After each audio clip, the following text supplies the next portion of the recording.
Video अगर अच्छा लगे तो लाइक और सब्सक्राइब करें, कमेंट में अपनी राय दें।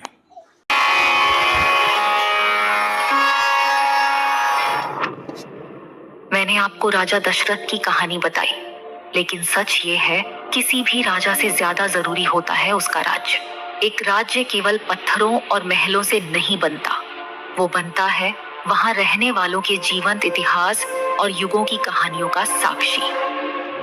और मैं इस इतिहास की नदी, इस राज्य की गवाह, अयोध्या, एक नगरी जो राम से पहले थी और राम के बाद भी है।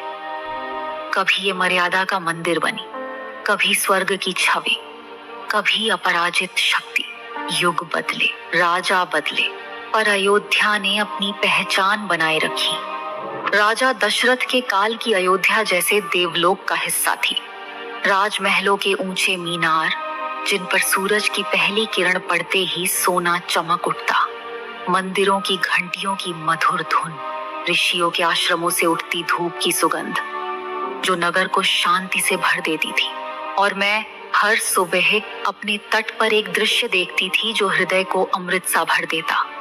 छोटे राम अपने बचपन में मेरे किनारे आते, कभी पानी में अपनी प्रतिलिपियां देखकर मुस्कुराते।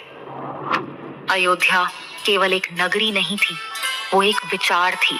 यहाँ का राजा प्रजा के हित के लिए अपनी खुशी का बलिदान देता। रानियां धर्म और मर्यादा के लिए कठिन परीक्षाओं से गुजरती थी।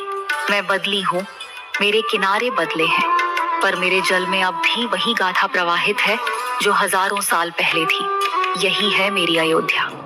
तो ये थी अयोध्या की कहानी। लेकिन इसी अयोध्या की देखभाल करने वाले राजा दशरथ के जीवन में बहुत बड़ा दुख था। एक ऐसा दुख जिसका निवारण उन्हें कहीं नहीं मिल रहा था। क्या था वो दुख? जानने के लिए देखिए रामायण